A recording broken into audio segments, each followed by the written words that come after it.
Gotta find my best angle. Greetings, folks. Welcome back to the Tractor Fella channel, where we know nothing about tractors.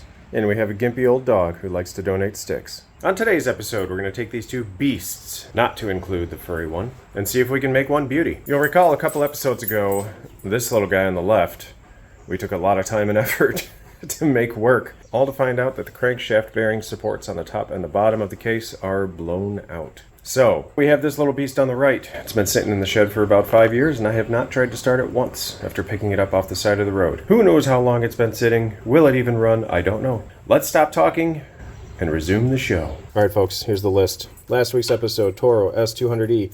If you're interested, go check it out. It was fun. It was good. We had a great time. On this episode, we have the mower engine swap. This little guy is sad because he used to have an engine, but we plucked it and we are going to place it onto this older mower deck. However, this older mower deck is larger. You'll have to forgive me of the crudity of this drawing. It's not to scale. And then we'll take this little guy's engine and we will, take some parts. But first, what we need to do before we pluck the engine off this little guy, we need to see if it'll even run. Let's go check it out. Let's do the quick overview. First, we obviously have an issue here. There is no stop or brake release, whatever you want to call it. We do have a cable though, so that's encouraging. This little monster is an MTD, advertised 20-inch cutting width, side discharge, 1-year limited warranty. It's a Briggs and Stratton 300 series, 125cc. This probably makes plenty of power to power this deck, even though it's 2 inches bigger. We'll have to see if we can find a power rating for that 125cc. This is a 3.5 horse over here. BriggsandStratton.com, engine serial number. If you're interested, scan that QR code. Okay, spark plug present. It is a Briggs spark plug. I can tell from the little icon right there. Muffler, it's there. So I'm seeing right here, model year 2013. Model number, serial number. Assembled in the USA from US and Global Components. Interesting. Fuel tank. Do not run E85. Shouldn't really run any E if you plan to store it with fuel in it. Come with me. Let's see if there's fuel in there. It is empty and gross. What is that down there? Is that just a bolt head with a seal? That's weird. We'll have to wipe this tank out after we throw some CNC cleaner in there. Smell check. Smells mostly like gas, so that's a good thing. Primer bulb. Will it squish? Oh, it will. Which is good, because I don't have a bulb that's that bulbous. Air filter. Not the worst. I mean, it's dirty. I wonder if we can clean this off in the sink. You can definitely see the line where the filth and the cleanliness starts. But that's okay. We'll keep running it. The wheels are nice. How exciting is that? Yep. About to be expected. Not the greatest looking. Is the blade installed correctly? It is. Look at the chunk out of that blade right there. I'm going to be upset if we have another bent crank. Check that right now. There we go. Oh no. We're in good shape. Sorry, I didn't mean to say oh no. What I meant to say is, oh no, we're not tweaked at all. It feels pretty good. However, I am a little curious about this. Is that the fuel line? What is that supposed to go to the primer? Unless that's a vent. There's no way that's a vent. It's a bolt that's in there. Although, we did just learn about grub screws on the steel episode and how grub screw vents work. No, that's definitely just a bolt that's crammed in there. Alright, we'll have to diagnose that. Having fun over there? Let's do an Earl check. Stink bug. Yeah! It's present. The dipstick is not black. like our neighboring engine over there. I don't know if this is a touch to case to check or a thread end to check. I mean, a little low, but it's pretty clean. Doesn't smell like gas. Nice. Let's go ahead and see if we can extend this cable. So we're going to use this as my handlebar. I'm going to give it a tug if I can. Oh no, that's not moving at all. Unless it's really that difficult. No, that's completely stuck. Alright, we're going to have to pull the cover off. Dang it! It could be stuck, or somebody could have rigged it so that it's always... Well, no, that wouldn't make sense, because then how do you shut it off? There's no choke. Whatever. On we go. Oh, well, that wasn't so bad. Oh, that's not so bad. Are these captive? They are not. Strike one, MTD. And this does spin. Well, hello to you too. Definitely have some compression. The brake appears to be released, so let's see what's going on with that. Oh, do you see what I see? I see. Do you see? Spring has been removed from its perch. Cable has been redacted from its home, which is not even remotely the correct word for this situation. However, we can address this issue. Oh, grease. Yum. Actually, we're going to leave it disconnected right now, because this will help us gather whether or not we have spark and whether or not we could potentially fire this. We got to check the health before we do this project. And I can always shut it off with the cable up here. Just like that. Okay, I'm done. Let's pull the plug first. We'll remove the boot using our boot pliers. Who knew those existed? What do you think? 19 mil? No, it's smaller. Wow. Got a little baby actual spark plug socket spark plug going on here. There it is. You ready? Caution. For spark plug use only. 5/8. Because you can't use a regular 5/8 socket to pull a spark plug. I'm joking. You could totally do that. I do it all the time with a 19 millimeter. I think this is because it used to have a rubber boot inside. But then once you get the plug out, you can never get it out of the dang socket because of that rubber boot. It's extremely frustrating. Look at all of that thread. A little bit of oil on there, maybe. A little bit of gas on there. We'll clean it and throw it back in like we always do. And we had, oh, it's a Champion. It's not a Briggs. What was I thinking? RC12YC from Champion. Oh wait, that is a Briggs symbol. I was right. All right. Let's check for some squish. Do our squish check. Looks like we're using a different one this time. Yep.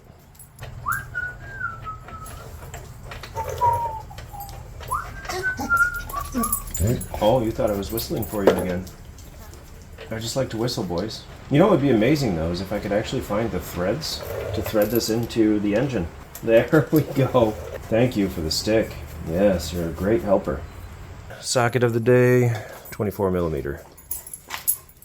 And as always, large numbers are PSI, small numbers are KPA, times 100 for our metric friends. And go.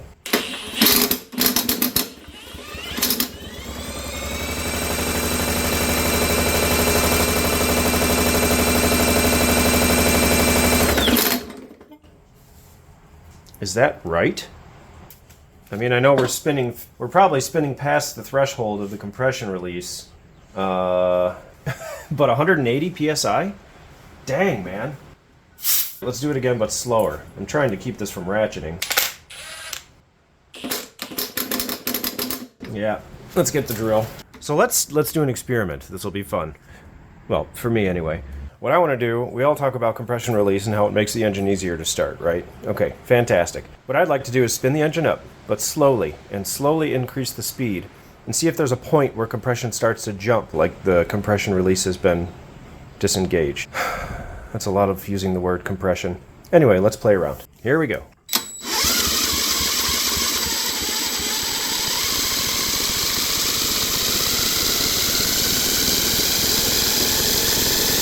I'd say right about there is the height of our compression release, because I'm going faster and it's not changing.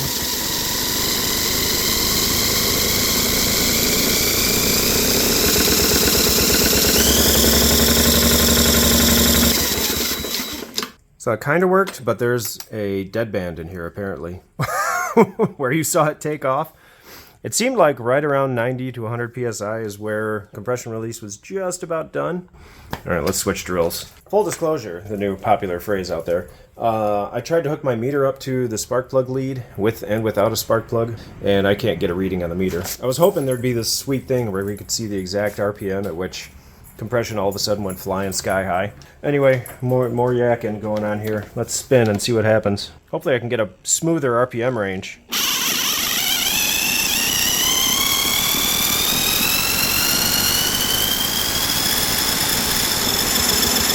I can't go any faster. Oh, dang it. The only thing I can go fast enough with is frickin' Bertha. Okay, let's try again with Bertha.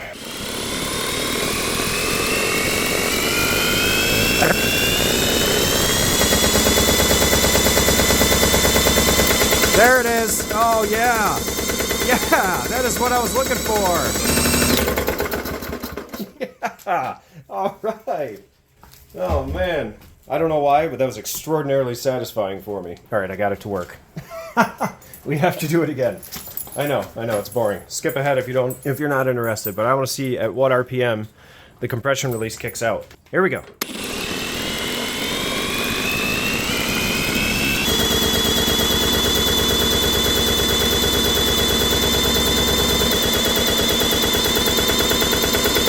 What, about 1100 or so?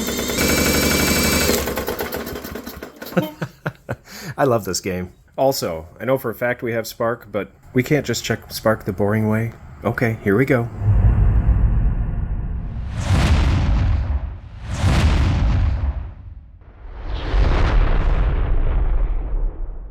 Whew, it's hot out here, hence my red appearance. But you know what's great?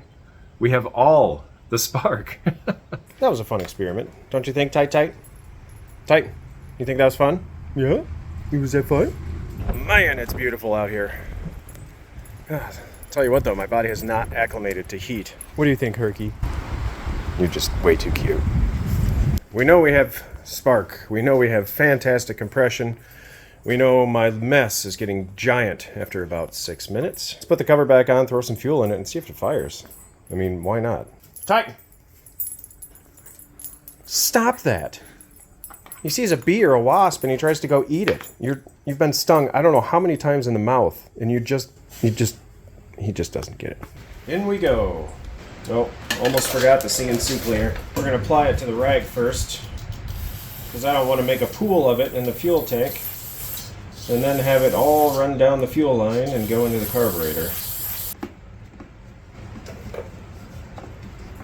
Pretty fun, huh?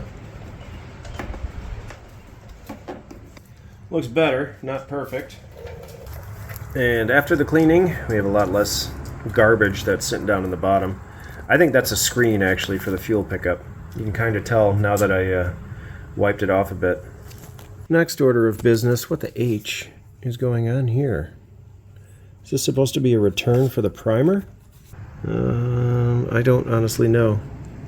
Did they plug that because I didn't really want to start tearing into this, but I think we need to take this cover off and see what's behind the scenes, just in case. I mean, you can see what's behind the scenes back here, so I guess taking that cover off isn't going to do anything for us. But where did that line go? Does it go in right there? Is that where it used to go? Is that like a return port? Oh, you know what? This tank comes off real easy. Let's have a look. Should just slide right on up. Oh yeah, how beautiful is that? I think that's just part of the casting. I don't think the fuel line's supposed to go up there, or whatever this line is. I'm gonna do a little research and I will get back with you. So I did some exploring. There's a dude's channel called Yard Bruh.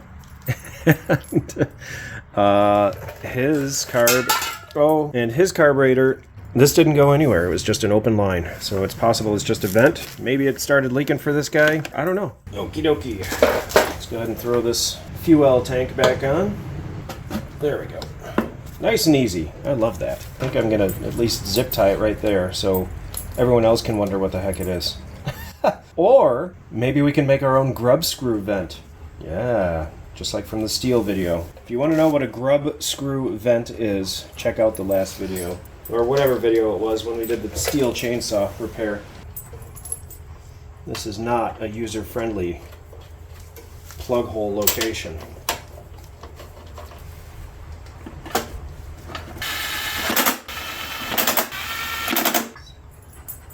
Clean side inward. Alright, let's get some hydrocarbons. Hydrocarbons have been installed into the hydrocarbon repository. Prime it and see if it fires. I am thoroughly excited. 3 times, yeah right. We're gonna go with 4. This is run. This is stop. Here we go.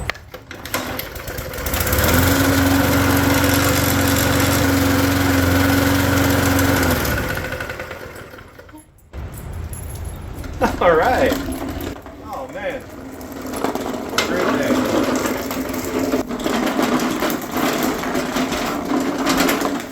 Now she did vibrate a bit, and there's a strong possibility that's because of the blade. But with any luck, that blade will fit on that engine. Fingers crossed. Or maybe the adapters for the blades can be swapped. Oh man, this is exciting. To be continued. I have to go.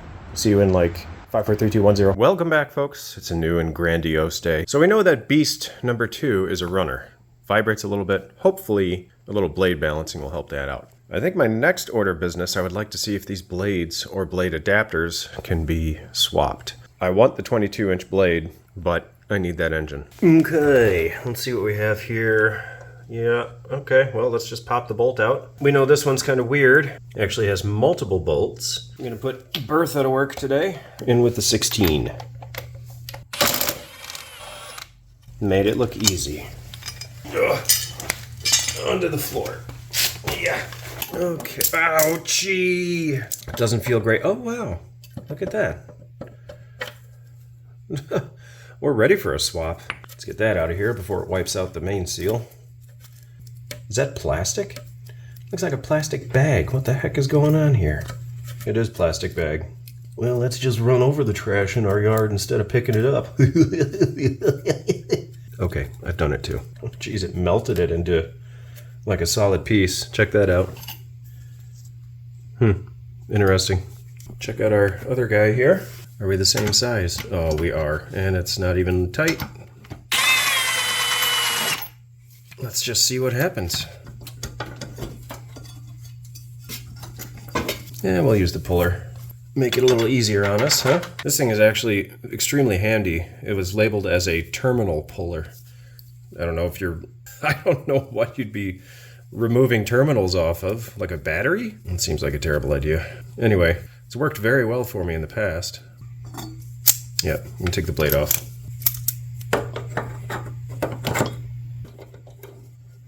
Yeah, it goes, it's threading right into the middle of this. That's perfect. There we go, positive engagement. Oh man, we're coming off, no problem. What a great day. All right. What a handy dandy little tool we have here. There it is. Here's what it all comes down to. The full mustard and mayonnaise. I thought to myself initially, maybe we can just keep them on there and adapt the blade, but no, I don't think so. Oh, that's interesting. Check that out. There's a spot for a key, but if you rotate the engine, oh geez. I think I just saw a massive bend in the crankshaft. Gosh, dang it. No way. Why is it stuck? Am I oil locked or something?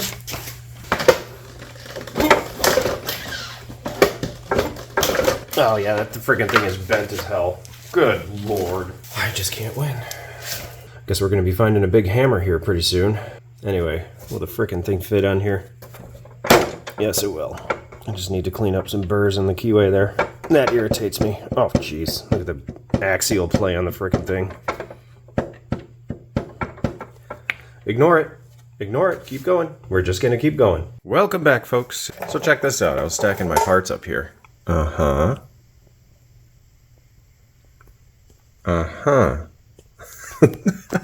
They're both the same size, and they came out of the separate mowers. Let's get a tape measure really quick. And these are 20-inch blades. So our 22-inch mower was using a 20-inch blade. Well, that's interesting. And that was a short segment, and it is a new day. So I'm starting to have my doubts about swapping engines. And most of you are probably just yelling at me to take the handlebar off of there and use it on this guy here. And that may end up being what I can do. But that's only if I can straighten the crank out on this. Both of these at this point are pretty much scrap. That crank is really bent. But anyway, I'm starting to doubt my my theory here. The other thing I noticed... Hi, Titan. The other thing I noticed is that the crank snub, the nub on the crank is shorter on this one than that one. Because this mower sits lower to the ground than that one. The wheels are adjustable on that one, so you could lower the deck to compensate, but the first thing I want to do, this thing's locked. Like it's full of either gas or oil, so I don't know if I tilted it on its side and it made it grumpy or what, but we need to pull the plug and see what flies out the end of it.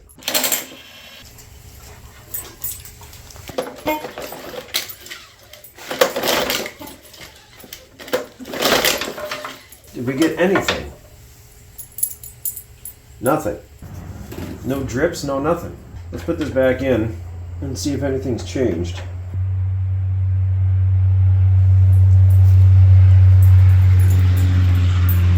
Good. It's heavy equipment day today.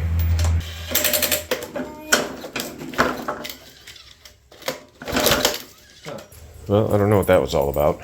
Okay, well, let's pull the engine. One thing I didn't think about is tilting it forward, because the plug hole's not at the very bottom of the cylinder, I'm sure.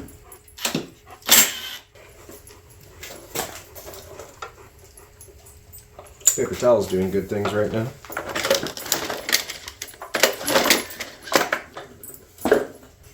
Nothing. Weird. Step 1. Drain the gas. Pour it right out. In theory. Potentially. Hypothetically.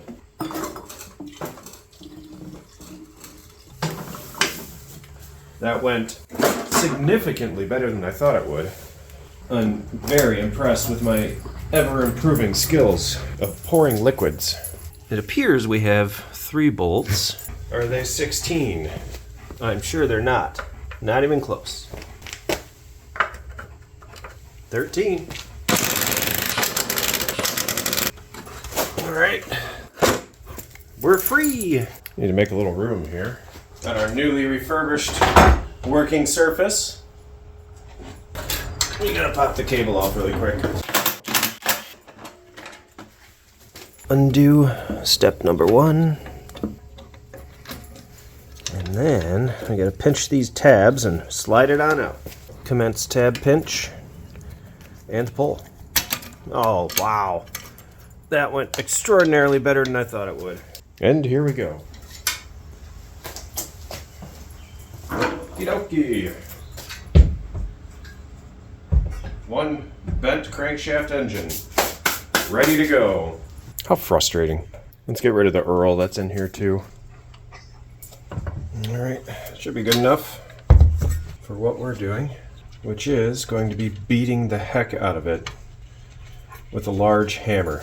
Alright, so we have you positioned so that the top of the nub is in line with the red handle on my socket holder. Let's see if we can determine together where the high spot is before we start beating on it. And we're going down. Maybe I was already there.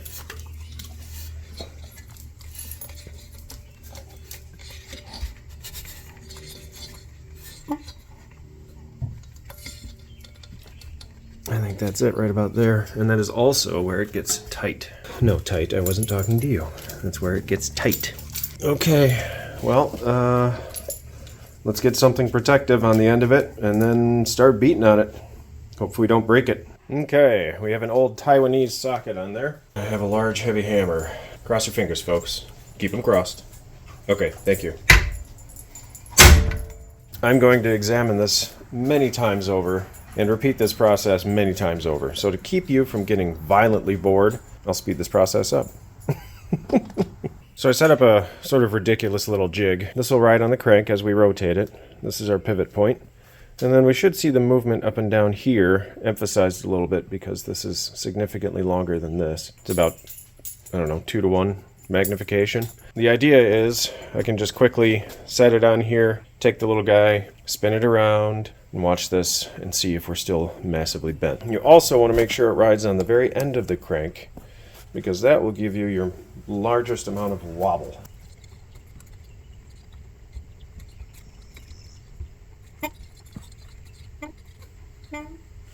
Alright, let's bash it again.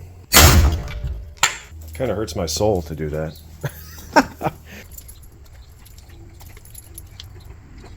Yep, same spot again. Get better.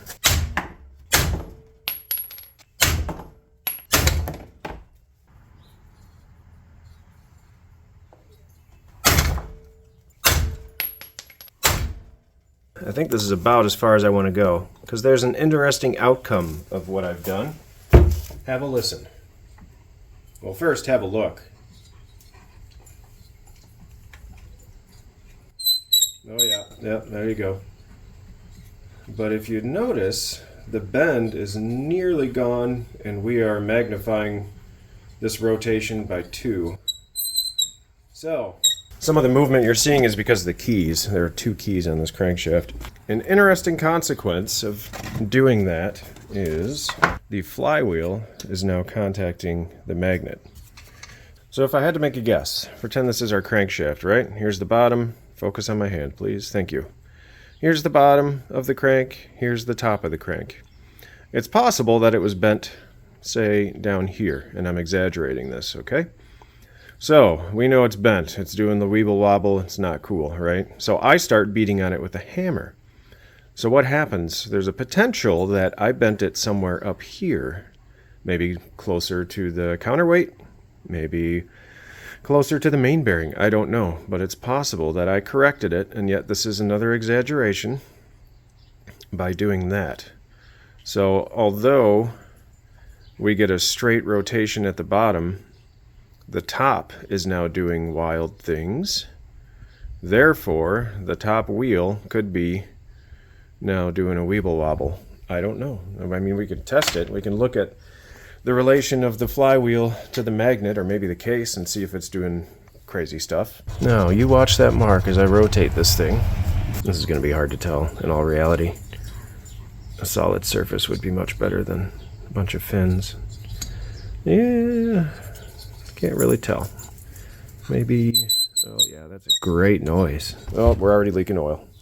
I think I finished it off. Take a look at the relationship between the case and the backside of the crankshaft.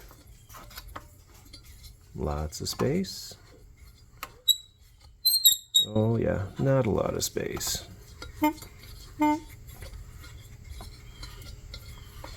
I don't even know if I made a difference. I mean, my little tester showed that I made a difference. And I've been beating on it in this high spot right here, but it may not have done anything. I'm confused. Unless something... Well, you know what? I'm going to beat on it some more. Because why not? It looks like I didn't do anything, so I'm not understanding what's going on here. Bear with me, folks. Bear with me. We're going to try a couple of these with it supported. Maybe that'll help direct the blow to the correct location. I don't know. To heck with chaos rooms. Give somebody a bent crankshaft and a hammer. Is it just me or does that look better now? I'm going to loosen up the frickin' coil so we don't have to listen to that horrible noise anymore. It's definitely rotating better than it was. I think we're still a little bit high here.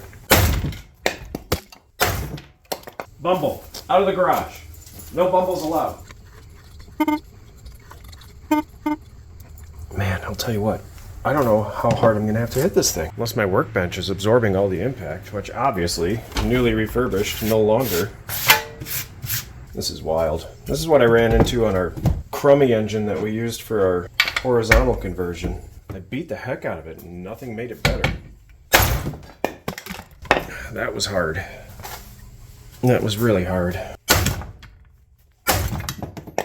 I'm about giving up. I think we're going to do one more test. Put this little guy back on, if it will even go. Wow, it still fits. It's surprising. Let's see if maybe this will help us out in some way. Oh, that's good for it.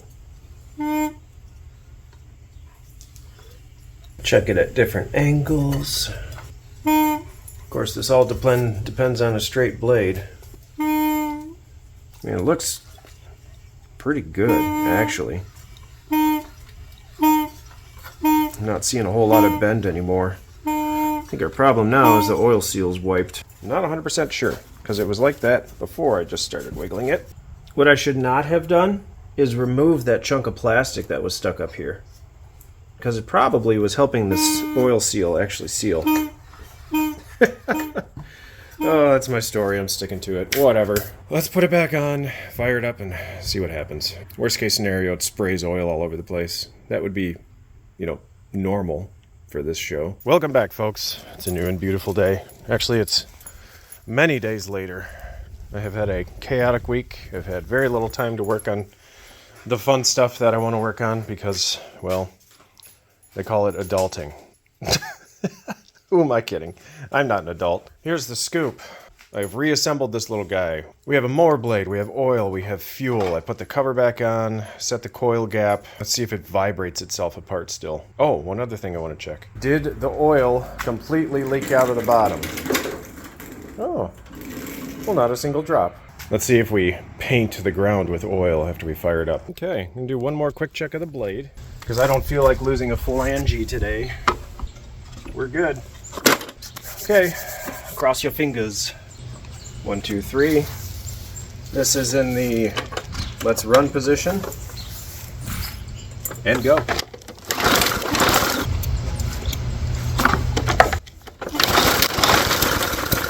Almost.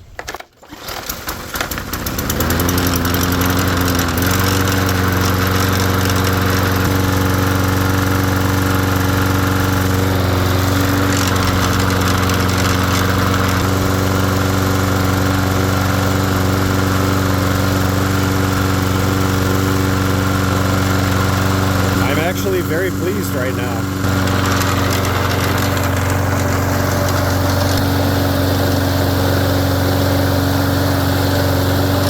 Definitely still wiggly. I'm thinking we balance the blade next. It's much better than it was.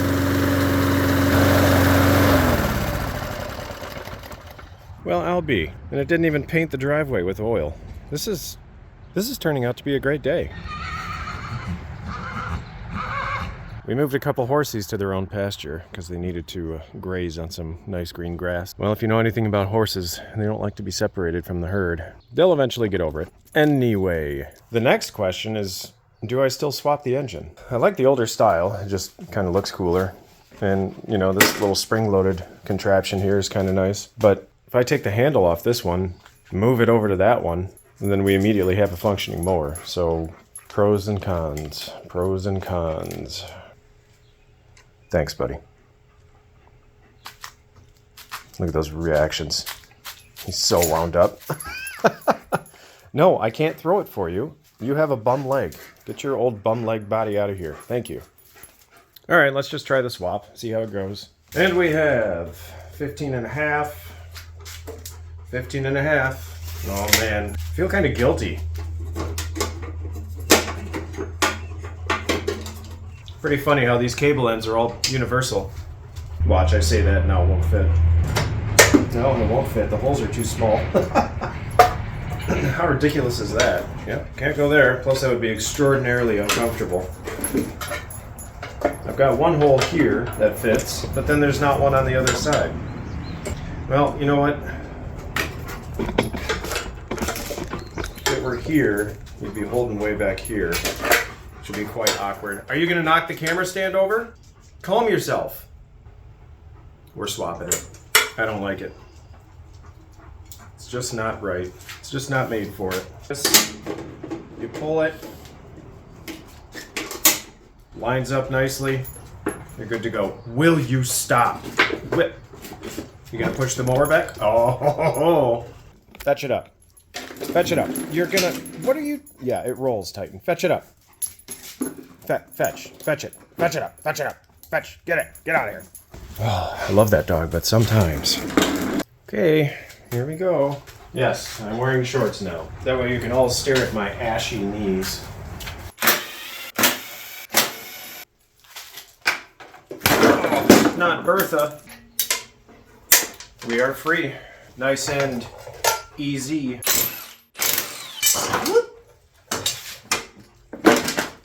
Now that we know this only had a 20-inch blade, and that only had a 20-inch blade, there's really no point in swapping adapters.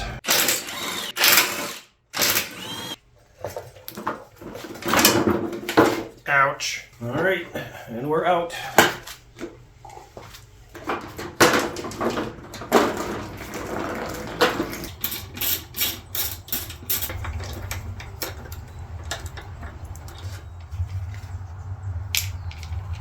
Yep, pretty much the exact same setup. Pretty sure they're all set up this way.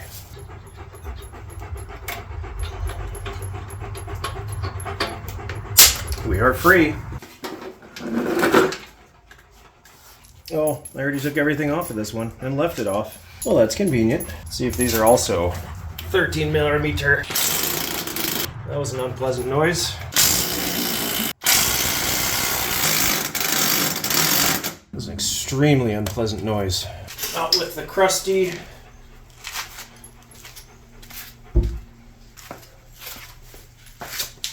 And in with the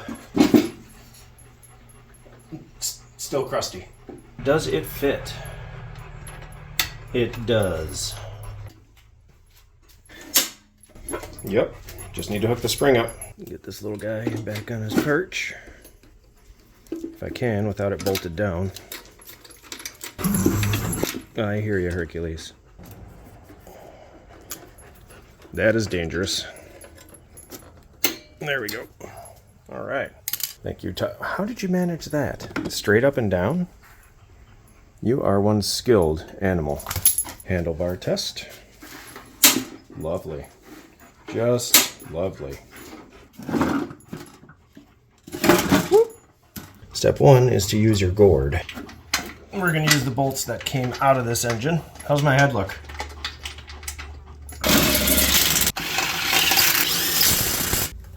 Yay. Now that we're all assembled, it looks pretty weird. Yeah, it does. It looks weird. I like the other one, the look of it. It was more centered on the whole thing. This is, well, it is what it is. Let's check out that mower blade. Okay, you ready? Holy cow. That's kind of what I thought when I saw this side. Nice little indentation right there. I mean, what were they mowing? A lawn full of steel rods? All right, let's sharpen these babies up. Not with you around.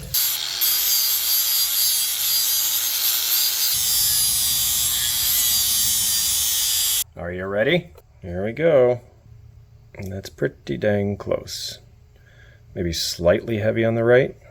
Could also be some variation in how I'm holding the screwdriver, but I think overall, we are ready. Almost forgot our convenience rope holder there. It's so awkward looking. Well, let's try it out.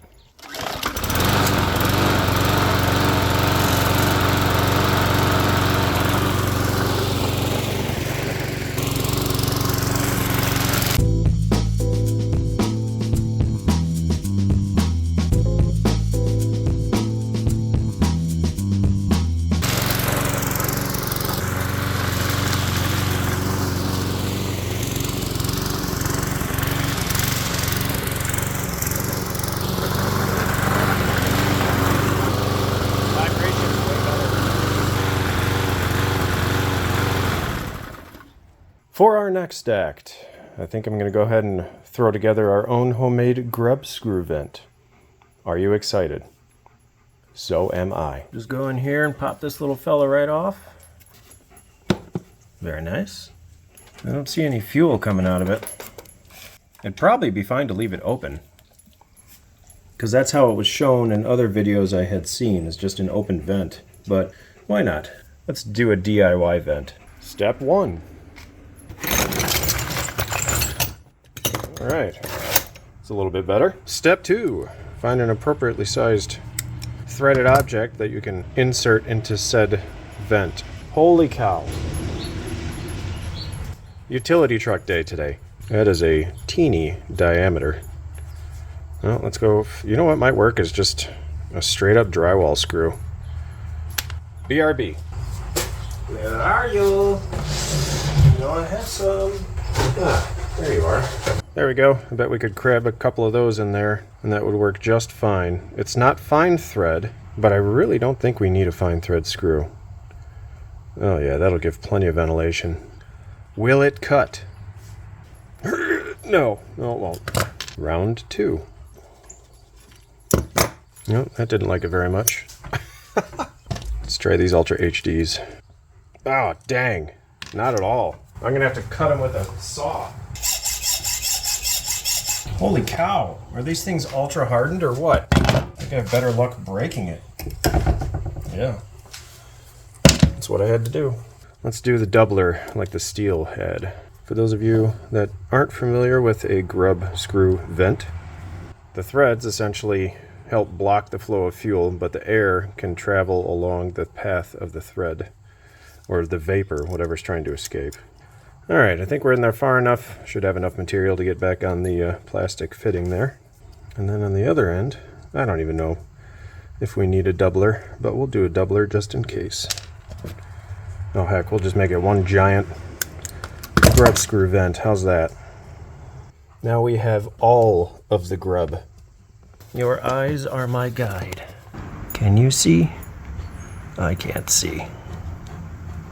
There we go. Vent reinstalled. Oh man, are we about done? Welcome back, folks. It's a new and spectacular day.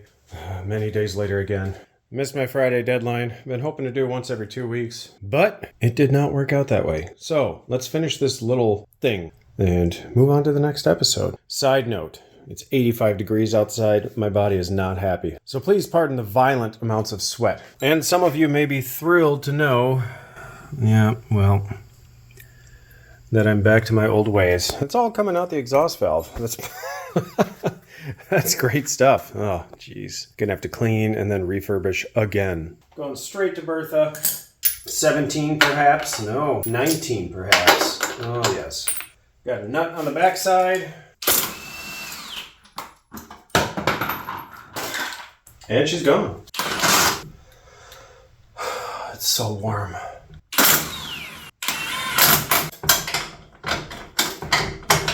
Get out. Get out of there. Thank you.